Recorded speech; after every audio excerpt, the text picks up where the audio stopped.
আমার মনে হয় যে এরা তো মরবে ভাই, লগে আমাদেরকে নিয়ে এরা ফাঁসিতে ঝুলবে। ক্ষমতা থাকা অবস্থায় একটা দল অলরেডি তৈরি করতেছে নাগরিক কমিটি নামে, সেটার ভিতরে অনেক আওয়ামী লীগের এজেন্ডা আছে। ছোট ছোট এই বাচ্চা ছেলেগুলা যেই ঘটনা ঘটিয়েছে, এরপর তারা যখন বিভিন্ন সময় বিভিন্ন রকম বক্তব্য দিচ্ছে, একটা ঘোল খাচ্ছে পুরা জাতি। সার্জিস হাসনাতদের মাথায় কি ঘুরছে? হাসনাত আব্দুল্লাহ তিনি বর্তমান আইসিইউতে ভর্তি আছে। তখন নাকি সচিবালয়ে আগুন লাগে, তিনি যান, সেখানে গিয়ে স্টুডেন্টদের ভিতরে একটি কথা কাটাকাটি হয়। সেখানে হাসনাত আব্দুল্লাহকে চরম পরিমাণ ধুলাই করে এবং একটা পর্যায়ে তিনি আগুনের উপরে পড়ে যায়। সচিবালয় কি কুকুর থাকার জায়গা না এখানে সচিবদের থাকা জায়গা? রয়ের সহযোগিতায় এখানে পরিকল্পিতভাবে আগুন লাগানো হয়েছে। কিসের তদন্ত ভাই? এত তদন্ত কেন? আওয়ামী লীগ বা ঝাড়ুদার থেকে শুরু করে সচিবালয় পর্যন্ত সব জায়গায় তাদের লোকজন তারা সেট আপ করে রেখেছিল। চারিদিকের বিভিন্ন ঘটনায় আমরা শঙ্কিত, আমরা ভয়ার্ত। ব্যক্তিগত ভয়ের জন্য নয়, রাষ্ট্রের নিয়ে আমাদের ভয়। সচিবালয়ে যে ধরনের অগ্নিকাণ্ড ঘটেছে, এটি বাংলাদেশের ইতিহাসে কোনো একটি নতুন সরকারের জন্য আমি মনে করি চ্যালেঞ্জিং হয়ে গেছে। তার কারণ হচ্ছে পাল্লায় যেমন ব্যাং মাপা যায় না, ঠিক তেমনি আপনি আমলাগেরে সামলাইতে পারতেছেন না, কারণ কেমনে সামলাইতে হবে এটাই জানেন না আপনারা। তারপরে 9 নম্বরে তারপরে ইউনুসের মাথার চুল ফোড়াই দিবে। 99% গ্যারান্টি দিলাম, ওয়ারেন্টি না। এখানে তদন্তের পরে আপনি আমাকে বিরুদ্ধ শক্তি আমাদের মধ্যে ভাঙন সৃষ্টি করার ক্রমাগত প্রয়াস চালাতে থাকায় আমাদের ঐক্য আর বাংলাদেশ কিন্তু বৃহত্তর সমস্যায় পড়তে চলেছে।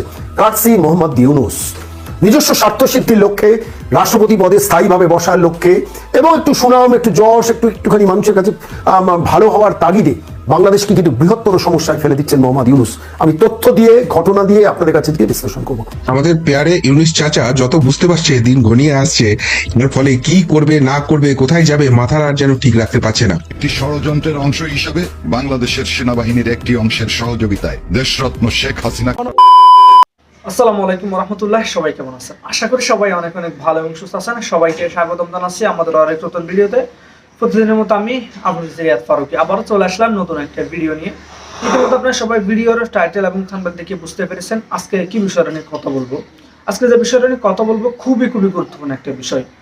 দেশের যে বর্তমান রাজনীতির যে চলমান পরিস্থিতি চলতেছে, তারই ধারাবাহিকতায় আজকের ভিডিও। এই ভিডিওর শুরুতে আপনারা বেশ কিছু অংশ বিশেষ দেখেছেন, যেগুলো দেখে বুঝতে পেরেছেন আজকের ভিডিওটি কতটুকু গুরুত্বপূর্ণ হতে চলেছে। তাই এই বিষয়টা নিয়ে বেশি বিস্তারিত বলবো না, কারণ বিস্তারিত বলতে গেলে ভিডিওটা অনেক লম্বা হয়ে যাবে।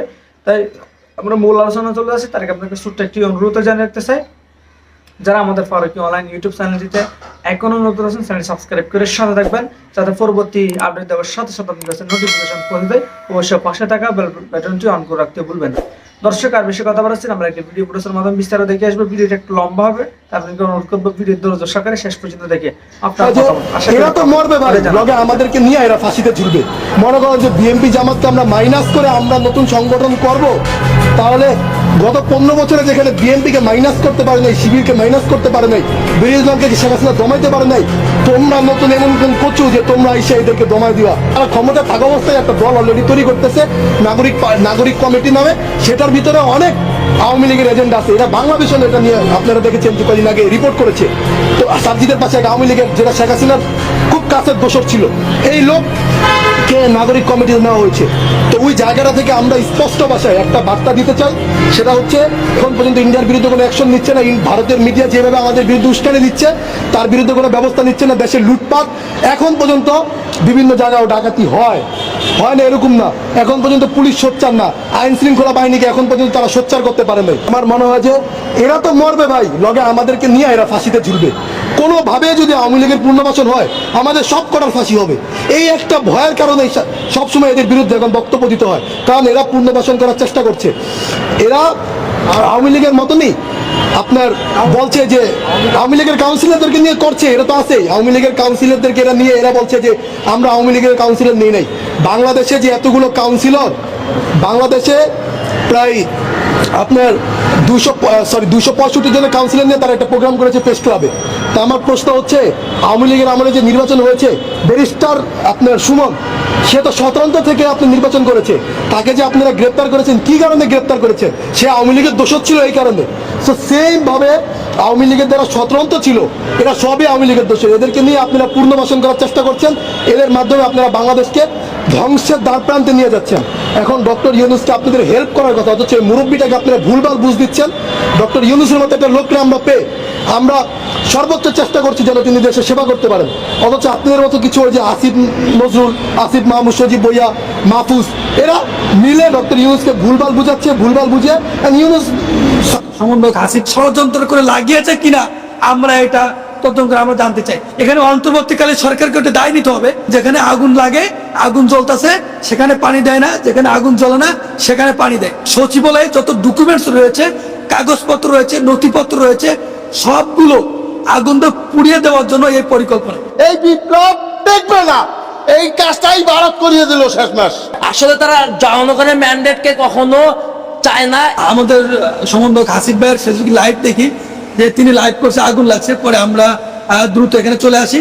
দেন যখন আমি এখানে আছি প্রায় 3-4 ঘন্টা আগে, আসার পরে আমরা দেখি যে সচিবালয়ে তেমন আগুন এখন যেমন দাও দাও করে জ্বলছে, তখন আগুন এবং দাও দাও করে জ্বলতেছিল না। ছাদের উপরে কিছু জায়গায় শুধু ধোঁয়া উঠতেছিল। তখন আমরা ফায়ার সার্ভিসের যে ইউনিটগুলো ছিল, আমরা তাদের, বিশেষ করে আমি তাদের অনুরোধ করছি যে ভাই আপনারা যে সকল জায়গায় ধোঁয়া উঠতেছে আপনারা যান, যে সে সকল জায়গায় পানি দেন, যে আগুনটা নিয়ন্ত্রণ নিয়ে আসার একটু চেষ্টা করেন। কিন্তু আমরা দেখছি যে ফায়ার সার্ভিস ইউনিটের একদম গাফলিতা তাদের, যে তারা ওখানে পানি দেওয়ার কোনো তৎপরতা নাই। যে একটা জায়গায় আগুন লাগলে যে প্রশাসনের যারা দায়িত্ব থাকে বা ফায়ার সার্ভিসে যারা থাকে, যে আগুন দেওয়া, আগুন নিবানোর যে একটা তৎপরতা, যে একটা কার্যক্রম, এটা আমরা ফায়ার সার্ভিসের ভিতরে আমরা দেখতে পাই নাই। এবং ফায়ার সার্ভিস 13টা ইউনিট, আবার পরবর্তী আমরা বলার পরে 13টা ইউনিট। ছোট ছোট এই বাচ্চা ছেলেগুলা সেই ঘটনা ঘটিয়েছে, এরপর তারা যখন বিভিন্ন সময় বিভিন্ন রকম বক্তব্য দিচ্ছে, অনেক বক্তব্য বিএনপি বা অন্যান্য রাজনৈতিক দলগুলো সহ আমরা যারা সাধারণ জনতা আছে আমরা ভাবি একরকম, কিন্তু পরক্ষণে তারা এসে আবার আরেক দিকে মরুন, একটা ঘোল খাচ্ছে পুরা জাতি। সার্জিস হাসনাতদের মাথায় কি ঘুরছে? আমরা জানি যে ছাত্রদের একটা রাজনৈতিক দল সামনে আসতে যাচ্ছে। কেউ কেউ বলছিলেন যে ওই রাজনৈতিক দলটির প্রধান একটা ভূমিকায় থাকবে সার্জিস হাসনাত থেকে আরো যারা প্রধান সমন্বয়ক বা সহ সমন্বয়করা কাজ করছেন।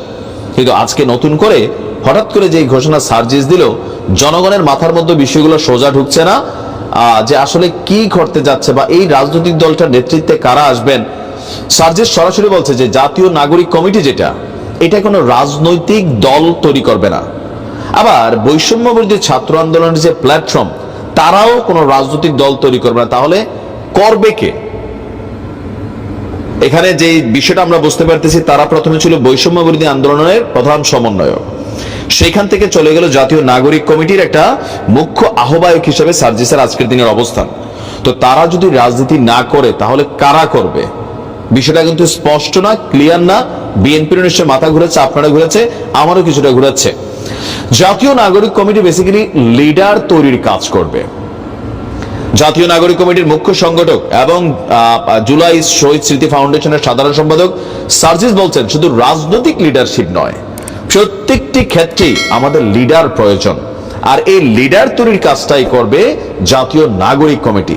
পাশাপাশি এই প্ল্যাটফর্মটি একটি প্রেসার ক্রিয়েট গ্রুপ হয়ে কাজ করবে। কিসের জন্য? যা আগামীর বাংলাদেশের জন্য কাজ করে যাবে।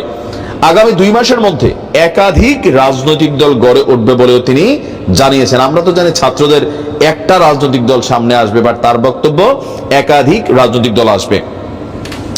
তো এখানে বিভিন্ন জায়গায় তার বক্তব্য হচ্ছে, আমি মনে করি আগামীর বাংলাদেশে যে প্রতিষ্ঠানগুলো রয়েছে সেগুলোকে যদি ডেভেলপ করতে চাই তাহলে আগে আমাদের লিডার তৈরি করতে হবে। আমরা আমাদের জায়গা থেকে মনে করি আগামীর বাংলাদেশে লিডারশিপ তৈরি করা প্রয়োজন। জাতীয় নাগরিক কমিটি বৈষম্য বিরোধী ছাত্র আন্দোলন থেকে একটি দায়িত্ব নিয়েছে, পেঁচা আছে এই কথাগুলোর মধ্যে। আর বৈষম্য বিরোধী ছাত্র আন্দোলন এবং জাতীয় নাগরিক কমিটি কোনো রাজনৈতিক প্ল্যাটফর্ম না, আগামীতেও হবে না। আগামীর বাংলাদেশে যে সরকারি আসুক, জবাবদিহিতায় জাতীয় নাগরিক কমিটি প্রেসার ক্রিয়েট গ্রুপ হিসাবে কাজ করবে আর আগামীর বাংলাদেশে লিডারশিপ তৈরির কাজ করবে। তার মানে ছাত্ররা কি কোনো রাজনৈতিক দল গঠন করছে না? যে আলোচনার মধ্যে বারবার সার্জিস হাসনাতদের নাম উঠে আসছে, যে কিংস পার্টি কেউ কেউ বলছেন, রিজভী সাহেব বলছেন যে গোয়েন্দা সংস্থা একটা রাজনৈতিক দল তৈরির চেষ্টা করছে। তো নানান আলোচনার মধ্যে আজকের এই বক্তব্য তো আবার সবকিছুই কেমন যেন একটু সাদা কালো হয়ে গেল। তবে সার্জিসদের এখানে যে জিনিসটা তারা তৈরি ট্রাই করছে, জাতীয় নাগরিক কমিটি, ইউনূস সরকারের পরে বিএনপি আসুক আর জামাত আসুক, এই জাতীয় নাগরিক কমিটির ভ্যালু আদৌ কি থাকবে? বাংলাদেশে কি এমন কমিটি নাই? আছে না সুজন, কি বলে যে সুশাসনের জন্য নাগরিক বা কি জানি একটা সংগঠন, এরকম আমাদের এখানে অনেক শ্রেণীর সংগঠন আছে যারা সরকারকে প্রেসার ক্রিয়েট করতে চায়, কিন্তু দিন শেষে আমাদের রাজনৈতিক সরকারগুলোর কাছে এগুলো আসলে টিকে না। মানে এখন ডক্টর মোহাম্মদ ইউনূসের সরকার পুরোটাই এই ছাত্রদের ফেভার এটা পাচ্ছে, তারা যেখানে যাচ্ছে পুলিশ প্রোটেকশন, বা ধরেন আপনি গ্রামে গঞ্জে থাকা একজন সাধারণ সমন্বয়ক বা একজন সাপোর্টার, তাকে আপনি টাচ করলো সাথে সাথে ইউনো, উপজেলা, তারপরে হচ্ছে থানার ওসি সব একসাথে একত্রিত হয়ে যাচ্ছে। কিন্তু রাজনৈতিক দল ক্ষমতায় আসলে আপনার কি মনে হয় যে এই জিনিসগুলো হবে? জীবনেও হবে না। কারণ এই জাতীয় নাগরিক কমিটি বলেন, বৈষম্য বিরোধী প্ল্যাটফর্ম বলেন, তাদের সাথে বিএনপির একটা আভ্যন্তরীণ বিভাজন স্পষ্ট। শুধুমাত্র এখন এটাকে নিয়ে কোনো রকম দ্বন্দ্বে যাওয়ার সুযোগ নেই। কিন্তু সরকার বদল হয়ে গেলে, রাজনৈতিক সরকার ক্ষমতায় আসলে এই জাতীয় নাগরিক কমিটি আসলে কতটুকু ফাংশন করতে পারবে সেটাই হচ্ছে কথা। আর তারা যে লিডার বানাইতে চাচ্ছেন, এই লিডাররা কোথায় গিয়ে লিডারশিপ দেখাবে? এখন আমরা বিভিন্ন সংস্কার কমিশনের ছাত্রদের একজন লিডার দেখতে পাচ্ছি, সেখানে কেউ কেউ যোগ্য, আবার কেউ একদম অযোগ্য। তো এগুলো কি সামনের দিকে থাকবে বিএনপি ক্ষমতায় আসলে? এখন ডক্টর মোহাম্মদ ইউনূসের সরকারের নির্বাহী আদেশে এগুলো হচ্ছে, পরবর্তী সময় তো এগুলো থাকবে না। এদেশে অনেক টিম তৈরি হয়েছিল, কেউ টিকে নাই। তবে ছাত্ররা আসলে কোন খেলাটা খেলছে, মানে এটা তারা কি পরিমাণ পলিটিক্স করছে, আপনি এটা একটু কিন্তু হালকা নেওয়ার কিছু নাই। তাহলে রাজনৈতিক দলটা কারা তৈরি করতে যাচ্ছে, সেটা নেতৃত্বে কারা থাকবে? মিনিমাম লেভেলে সার্জিস হাসানদের একটা বিশাল ফ্যান ফলোয়ার আছে, তো নতুন যারা আসবে তাদেরকে কি জনগণ সহজে একজন নেতা হিসেবে অ্যাকসেপ্ট করবে? Breaking news, breaking news, breaking news. দর্শক বন্ধুরা, এই ভিডিওটি যদি মিস করেন তাহলে আমি বলবো আপনি পৃথিবীর সবচেয়ে বড় একটা জিনিস মিস করবেন, সেটি হচ্ছে হাসনাত আব্দুল্লাহ। যদি ভাই ঘটনাটি সত্যি হয় তাহলে আমার মনে হয় বাংলাদেশে কিছু সংখ্যক মানুষ আসলে মিষ্টি বিতরণ মনে হয় প্রচুর, মানে ব্যাপক পরিমাণ করবে, কম হয়ে যাবে আমার মনে হয় মিষ্টির দোকান। সেটি হচ্ছে হাসনাত আব্দুল্লাহ, তিনি বর্তমান আইসিইউতে ভর্তি আছে। কারণ কি? আপনারা থাম্বনেলে অনেকে ছবিটা দেখছেন, হাসনাত আব্দুল্লাহ বর্তমান আপনার আইসিইউতে ভর্তি আছে। সেটি হচ্ছে তিনি আপনার মানে সম্পূর্ণভাবে যখন নাকি সচিবালয়ে আগমন লাগে তিনি যান, সেখানে গিয়ে এবং আপনার নিজেদের ভিতরে এবং সমন্বয়ক আর হচ্ছে সাধারণ স্টুডেন্টদের ভিতরে একটি কথা কাটাকাটি হয়। সেখানে হাসনাত আব্দুল্লাহকে চরম পরিমাণ ধুলাই করে এবং একটা পর্যায়ে তিনি আগুনের উপরে পড়ে যায়, এই ধরনের আপনার গুঞ্জন উঠে আসছে। কিন্তু এটা কতটুকু সত্যতা সেটা কিন্তু এখন পর্যন্ত জানা যাচ্ছে না, কিংবা এখন পর্যন্ত কোনো টিভি চ্যানেল কিন্তু এটা কিন্তু প্রকাশ্যে আনেনি। কারণ প্রকাশ্যে আনতে দেয়নি। কারা দেয়নি? সমন্বয়ক এবং উপদেষ্টারা। দর্শক বন্ধুরা, সেই ঘটনাটি হচ্ছে যখন নাকি আপনার হাসনাত আব্দুল্লাহ সেখানে আপনার জায়গাটা ভিজিট করতে যায়, মানে সচিবালয়, আর সেখানে হাসনাত আব্দুল্লাহ তিনি বলেন যে এটা আওয়ামী লীগ আর হচ্ছে বিএনপির কিছু সংখ্যক মানুষ এই ঘটনাটা ঘটাইছে। সে কারণ কি? কারণটি হচ্ছে আপনার বিএনপি নাকি নির্বাচনের জন্য ব্যাকুল হয়ে গেছে এবং বিএনপির যে আপনার মির্জা ফখরুল সাহেব আছে তিনি নাকি আপনার দ্রুত নির্বাচন দাবি জানাচ্ছে এবং আওয়ামী লীগকেও নাকি এই নির্বাচনে আপনার অংশগ্রহণ করার জন্য ব্যাপক একটা দাবি জানায় অন্তর্বর্তীকালে সরকারকে। এটার জন্যই নাকি আপনার মির্জা ফখরুল এবং আওয়ামী লীগ নাকি সচিবালয়ে আগুন লাগিয়েছে। কিন্তু আমরা যদি দেখি যখন নাকি ঘটনাটা ঘটে ঠিক তখন কিন্তু আপনার ফায়ার সার্ভিসের যে হেড তিনি কিন্তু বলছে যে এটা একটা অ্যাক্সিডেন্ট, শর্ট সার্কিটের মাধ্যমে নাকি আপনার এই আগুনটা লাগে। তো এখন আসছে কি যে এটা আপনার আওয়ামী লীগ আর হচ্ছে বিএনপি মনে করেন এই আগুন লাগাইছে। ভাবা যায় এগুলা? সার্জিসের একটা স্ট্যাটাস দেখেন, এই হচ্ছে সার্জিসের স্ট্যাটাস, বুঝতে পারছেন? মানে সার্জিস তিনি ডিরেক্ট বললেন যে এটা হচ্ছে আওয়ামী লীগের কাজ, বুঝতে পারছেন? এটা নিয়ে কিন্তু বর্তমান বাংলাদেশে সমস্ত মিডিয়া কিন্তু প্রচার কিন্তু কইরা ফেলাছে যে এটা আওয়ামী লীগ আগুন লাগাইছে। কিন্তু আপনার যখন নাকি আগুনটা লাগে তখন কিন্তু ফায়ার সার্ভিসের হেড কিন্তু বলে যে এটা শর্ট সার্কিটের মাধ্যমে এই অগ্নিকাণ্ডটা হয়। কিন্তু আপনার 3 থেকে 4 ঘন্টা পরে সেটা বদলি হয়ে কি দাঁড়ায়, যেটা আওয়ামী লীগ লাগাইছে। তো বাংলাদেশের মানুষ কি বোঝে না? বুঝে না? সচিবালয় এত উপরে আগুন লাগছে, এটাও নাকি আপনার লাগাইছে, আওয়ামী লীগ লাগাইছে, এরকম ভাবা যায়? ভাবা যায় ওগুলা? যে সচিবালয়ের মতো একটা জায়গায় ওইখানে কোনো ঘাট থাকে না? হ্যাঁ, ওইখানে কি সেনাবাহিনী পুলিশ প্রশাসন থাকে না ঘাট দেওয়ার জন্য? নাকি থাকে না? বলেন, আমার প্রশ্ন আপনাদের কাছে। যে আপনারা শেখ হাসিনা পাঠাই দিল এবং আওয়ামী লীগের নেতৃত্বে আর বিএনপির নেতৃত্বে সেখানে আপনার অগ্নিকাণ্ড ঘটাই দিল। এখন সার্জিসের যে অবস্থা, এখন আসুন সার্জিসের যে অবস্থা, সেটি আপনার অনেক নাজুক অবস্থা। আমার কাছে যে ছবিটা আসছে, বুঝতে পারছেন, তারা নাকি আপনার অনেক নাজুক একটা অবস্থা। এখন সত্যি মিথ্যা জানি না, কিন্তু আমার কাছে ছবিটা তো আসছে, আর ছবিটা আপনারা অনেকেই দেখছেন। এখন এটা কতটুকু সত্য আমি জানি না, তবে যদি হয়ে থাকে আমার মনে হয় বাংলাদেশে মিষ্টির আকাল পড়ে যাবে। সত্যি বলতেছি, মিষ্টির আকাল পড়ে যাবে। কারণ এই সার্জিস, হাসনাত, এরা বাংলাদেশটাকে ভাই যে পরিমাণ আপনার মানে কইরা তুলছে, শেষ করে ফেলেছে পুরো দেশটাকে। হ্যাঁ, পুরো দেশটাকে শেষ করে ফেলেছে। নানান জায়গায় মব জাস্টিস। আমার এই ভিডিওটার আগে কিন্তু একটা ভিডিও দেখছি যে একটা সংখ্যালঘুদের বাড়ির উপরে কি পরিমাণ অত্যাচার এরা চালাইছে, এবং সেই বাসায় থেকে 14 বছরের একটা ছেলেকে উঠিয়ে পর্যন্ত নিয়ে যায়। দেখছেন না এই ভিডিওটা? যদি না দেখে থাকেন তাহলে দেখে যাবেন। আগুন জ্বলতেছে, তাহলে মাঝখান দিয়া কি আগুন খাল দিয়া যে আরেক পাশে গেছে, এটা কি স্বরাষ্ট্রমন্ত্রী মাথায় ধরে না? আচ্ছা, আপনারা দেখছেন সারাদিন বন্ধ থাকার পরে 10 তলায় কুকুর কি করে? আপনাদের কাছে প্রশ্ন, আপনারা বলেন, সচিবালয় কি কুকুর থাকার জায়গা, না এখানে সচিবদের থাকার জায়গা? এটা পুরাই গণহত্যাকারী খুনি হাসিনা এবং গণহত্যাকারী খুনি হাসিনার পরকীয়া প্রেমিক নরেন্দ্র মোদী ইন্ডিয়া বসে গভীর ষড়যন্ত্রের মাধ্যমে এই বাংলাদেশের সচিব লীগ এবং ইন্ডিয়ান রয়ের সহযোগিতায় এখানে পরিকল্পিতভাবে আগুন লাগানো হয়েছে। আমাদের স্বরাষ্ট্র উপদেষ্টা যেভাবেই বলুন, যেভাবে আমাদেরকে বুঝাতে চাক, আমরাও তো বিবেকবান, আমরাও তো বুঝতে পারি। সচিবালয়ে আগুন লাগানোর একমাত্র উদ্দেশ্য হলো হাসিনার বিচারকে স্থগিত করা, বিডিআর হত্যার বিচারকে স্থগিত করা, এবং 24-এর গণঅভ্যুত্থানে যারা হামলা চালিয়েছিল ওই সকল খুনিদের সকল তথ্যকে মুছে ফেলার ষড়যন্ত্র। এগুলো কেউ খোঁজ নেয় না। সংস্কার করে কোথায় জানেন? পলিথিন বন্ধ করতে হবে আর গাড়ির হর্ন। আমি বলছি ফাজলামি করবেন না। ফাজলামির জন্য এতগুলো মানুষের রক্তের বিনিময়ে আপনাদেরকে সরকারে বসানো হয় নাই। স্বরাষ্ট্র উপদেষ্টাকে বলছি, ভালো হয়ে যান। হাসিনার পরিণতি হবে, হাসিনার পরিণতি হবে।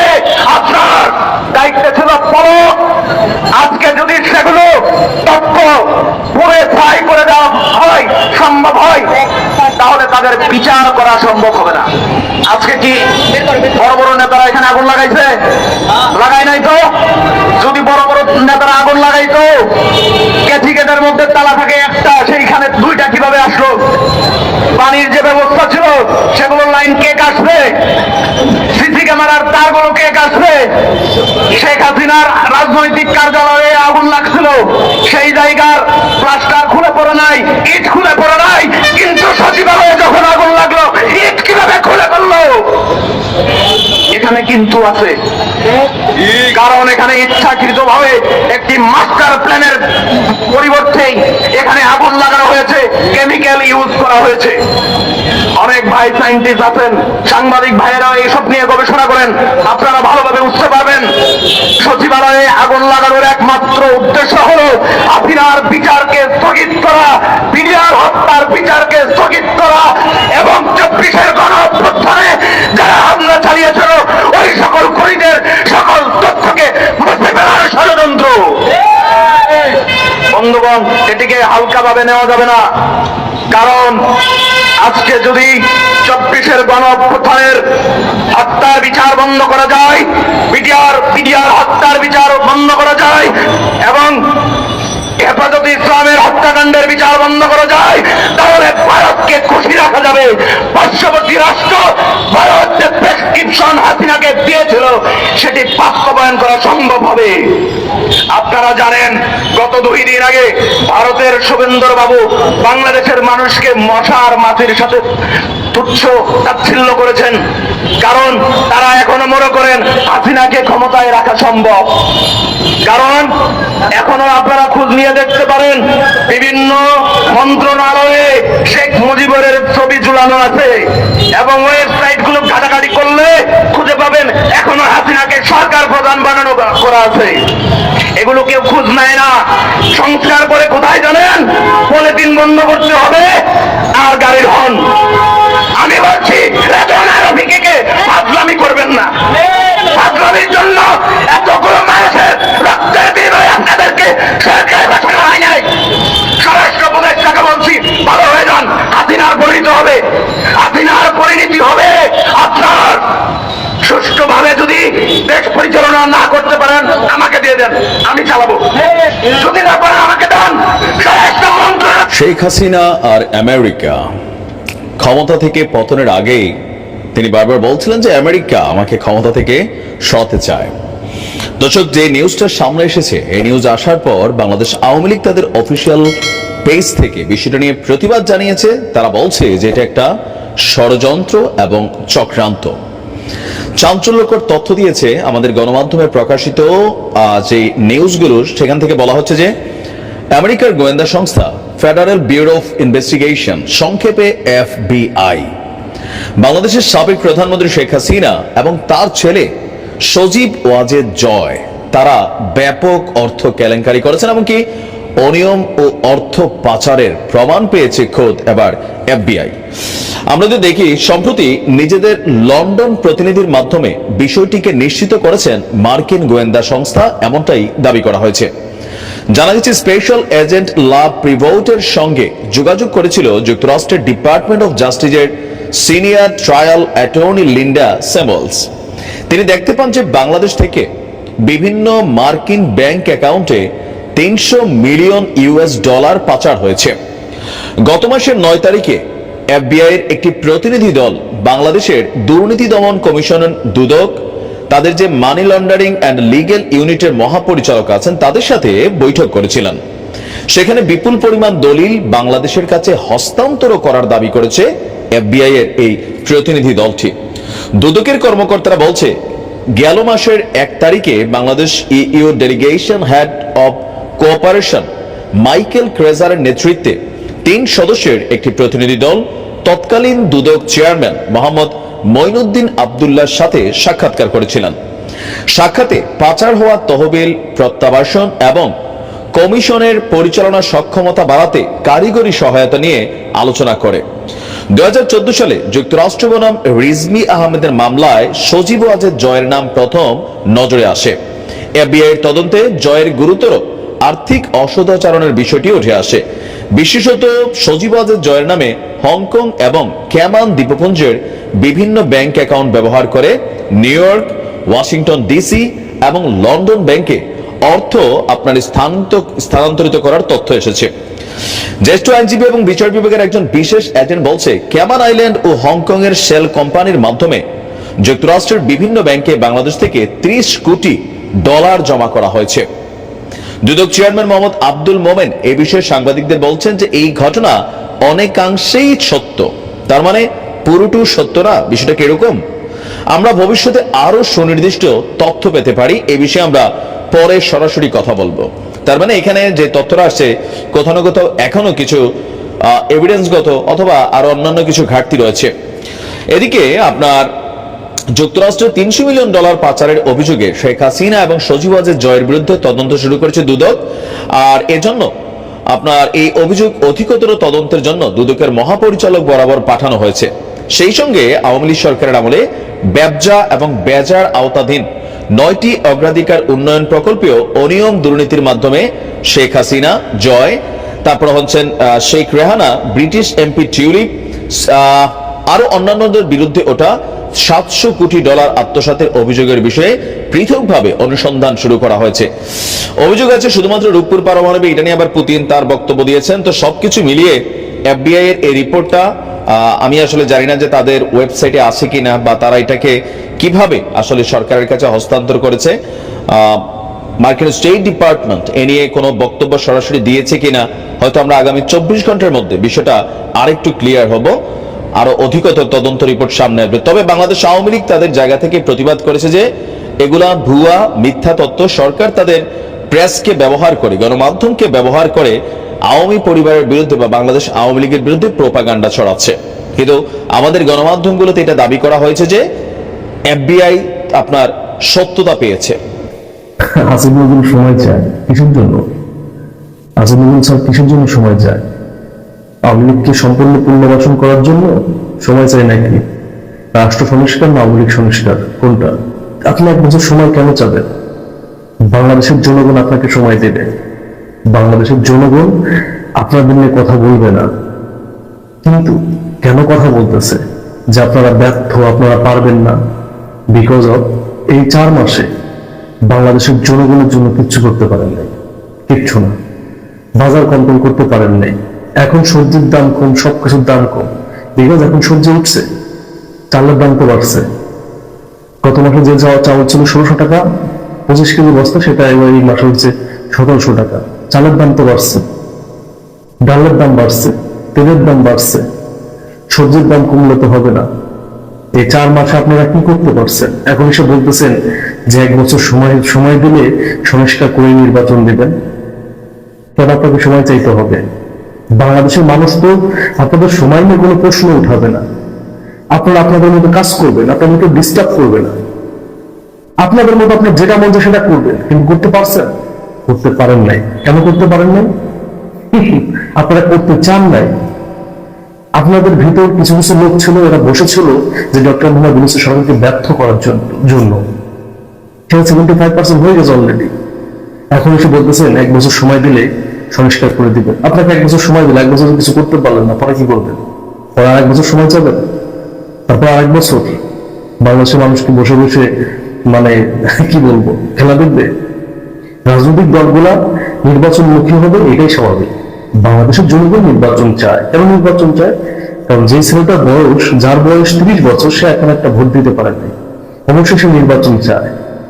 কিন্তু আমরা আপনাদেরকে নির্বাচন দেওয়ার জন্য কিন্তু ক্ষমতায় বসাই নাই। আপনাদেরকে দেওয়া হয়েছে, আপনারা ভদ্র মানুষ, ভদ্র লোক, আপনারা দুর্নীতিবাজ না, ঠিক আছে। আপনাদেরকে বসানো হয়েছে কি জন্য? আপনাদেরকে বসানো হয়েছে রাষ্ট্রকে সুন্দর একটা জায়গায় নিয়ে যাওয়ার জন্য, নির্বাচন করার জন্য না। নির্বাচন করার জন্য হয়তো আমরা 3 মাসে নির্বাচন চাইতাম। আপনি ক্ষমতা আসার পরে ঘোষণা করতেন নির্বাচন তফসিল কবে কি নির্বাচন হবে। আমরা তো এটার জন্য আপনাদের ক্ষমতায় বসেন, আমরা আপনাদের বসাইছি রাষ্ট্র সংস্কার করার জন্য। আজকে রাজনৈতিক দলগুলা নির্বাচনের প্রশ্ন কেন উঠবে? কারণ রাজনৈতিক দলগুলা বুঝে গেছে যে আপনারা ব্যর্থ হয়ে গেছেন, অলরেডি 75% ডান। যেটুকু আছে এটুকু ব্যর্থ হয়ে যাবে যদি তারা চুপ করে থাকে। যদি তারা চুপ করে থাকে, আজকে 1 বছর সময় চাচ্ছেন যে 1 বছর সময় দেন, এটা হবে সেটা হবে। কিভাবে হবে? আপনি রাষ্ট্রের এত বড় গুরুত্বপূর্ণ একটা দায়িত্ব আছে, কিভাবে আওয়ামী লীগের লোকজনে যাবেন হয়? এটা কখনো প্রশ্ন করছেন? তারা যাবেন দিছে, কিভাবে কি করছে, কিভাবে হইল এটা বলেন? আপনি নিজে বিডিআর এর যে হত্যাকাণ্ড যে মানে কমিশন, এটা বাতিল করা হয়েছিল কেন? এটা কেন বাতিল করলেন? আবার নতুন করে করলেন কেন? আওয়ামী লীগের লোকগুলা দেশ থেকে পালাইলো কিভাবে? আওয়ামী লীগের লোকগুলা কিভাবে দেশ থেকে পালাইলো? কোন অ্যাকশনটা নিতে পারছেন? যে আপনাদের বড় ভরসায় রাজনৈতিক দলগুলো বসে থাকবে, যে আপনারা জাতিকে সুন্দর একটা জায়গায় নিয়ে যাবেন। আবার এখন 1 বছর চাচ্ছেন। আপনি 1 বছর চাইবেন কেন? বাংলাদেশের জনগণ আপনাকে দিবে, আপনারা কোনো ডিস্টার্বই করবে না, আপনাদের মতো কাজ করবেন। কিন্তু কেন কথা বলতেছে? আজকে যখন বাংলাদেশের জনগণ এই জন্য কথা বলতেছে, বিকজ অফ দেখতেছে আপনারা ব্যর্থ হয়ে যাচ্ছেন, আপনারা দেশটাকে ভয়ঙ্কর একটা দিকে নিয়ে যাচ্ছেন। যে আওয়ামী লীগকে বাংলাদেশের মানুষ ঘৃণা করে, সে আওয়ামী লীগ পুনর্বাসন হবে, এই পরিকল্পনা চলতেছে। তা না হলে আপনাদের মানে উপদেষ্টা পরিষদের একজন তো বলতে পারে না। সচিবালয়ে আগুনের ঘটনায় কাজ করছে তদন্ত কমিটির সদস্যরা। এরই মধ্যে ভবন পরিদর্শন করে আলামত সংগ্রহ করছে। তবে তদন্ত অগ্রগতি নিয়ে এখনো কিছুই জানানো হয়নি। বিকেল 3:30টার দিকে আবারও উচ্চ পর্যায়ের তদন্ত কমিটি পরিদর্শনে আসবে বলে জানা গেছে। তারা অগ্নিকাণ্ডের উৎস ও কারণ উদ্ঘাটন, দুর্ঘটনার কারণ ব্যক্তিগত বা পেশাগত দায়িত্ব আছে কিনা তা উদ্ঘাটন এবং এ জাতীয় দুর্ঘটনা প্রতিরোধ করবে ও সচিবালয়ের সার্বিক নিরাপত্তার বিষয়ে সুপারিশ করবে। কমিটি আগামী 30 ডিসেম্বরের মধ্যে প্রাথমিক প্রতিবেদন এবং পরবর্তী 10 কার্যদিবসের মধ্যে পূর্ণাঙ্গ প্রতিবেদন দেবে। এদিকে সচিবালয়ের নিরাপত্তার স্বার্থে বেসরকারি সব প্রবেশ কার্ড বাতিল করা হয়েছে। এছাড়া অ্যাক্রিডিটেশন কার্ডের মাধ্যমে সাংবাদিকদের প্রবেশাধিকারও বাতিল করা হয়েছে। আগামী 15 দিনের মধ্যে অস্থায়ী প্রবেশ কার্ডের জন্য আবেদন করা যাবে। সচিবালয়ের আগুনের ঘটনায় তদন্ত অগ্রগতি নিয়ে আরো জানাতে যুক্ত হচ্ছেন সহকর্মী ইকবাল অনিক। বিস্তারিত জানবো তার কাছ থেকে। ইকবাল অনিক, একটি বিষয় যে আগুনের ঘটনায় তদন্ত কমিটি তদন্ত করছে, ফাইনাল তদন্তের পর হচ্ছে সবকিছু তারা জানাবে। একটি বিষয় জানতে চাই যে নিরাপত্তার স্বার্থে যে বেসরকারি সব অস্থায়ী প্রবেশ পাস বাতিল করা হচ্ছে, অ্যাক্রিডিটেশন কার্ড যাদের রয়েছে তাদেরও ঢুকতে দেওয়া হচ্ছে না, এই সংশ্লিষ্ট কাজগুলো আসলে কিভাবে মোকাবেলা করা হবে?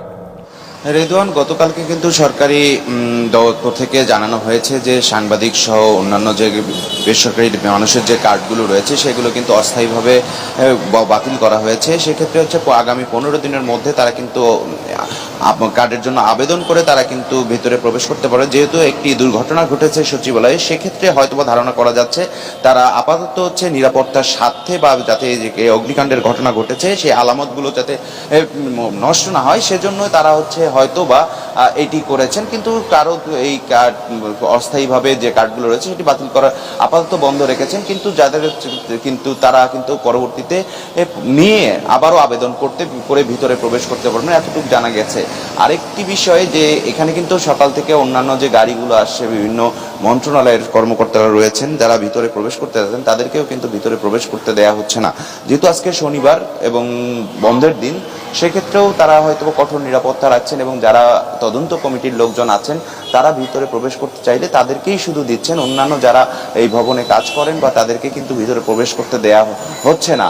এবং তদন্তের অগ্রগতি এখন পর্যন্ত আমাদেরকে কিছু জানানো হয়নি।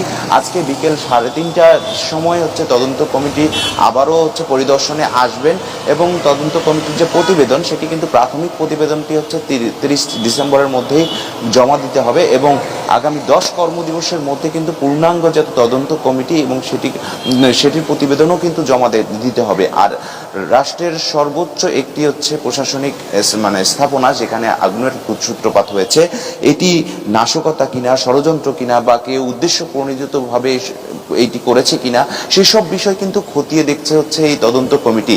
এবং উপদেষ্টাদের পক্ষ থেকেও অনেকেই বলছেন এটি ষড়যন্ত্র কিনা, ষড়যন্ত্র কেউ করছে কিনা, যাতে অনেক নথিপত্র আছে সেই নথিপত্র আলামতগুলোকে নষ্ট করে দেওয়ার জন্য এই অগ্নিকাণ্ডের কাণ্ডের ঘটনা ঘটিয়েছে কিনা সেগুলো বিষয় হচ্ছে কিন্তু তদন্ত করা হচ্ছে এবং সরকারের পক্ষ থেকে কিন্তু উচ্চ পর্যায়ের কয়েকটি কমিটি গঠন করা হয়েছে এবং তদন্ত কমিটি কিন্তু কার্যক্রম তাদের পরিচালনা করছেন এবং খুব দ্রুতই হয়তো তারা এই কাজ শেষ করে আমাদেরকে একটি পূর্ণাঙ্গ তদন্ত প্রতিবেদন দাখিল করবেন এবং মিডিয়ার সামনে জানাবেন। রেদওয়ান, দর্শক, বিষয়টি আমরা মতামত দ্রুত কমেন্টে জানিয়ে ফেলেন আর আমাদের চ্যানেলটিতে নতুন চ্যানেল সাবস্ক্রাইব করে বরাবর মতো সাথে থাকবেন। ধন্যবাদ সবাইকে এতক্ষণ সাথে থাকার জন্য। আল্লাহ হাফেজ।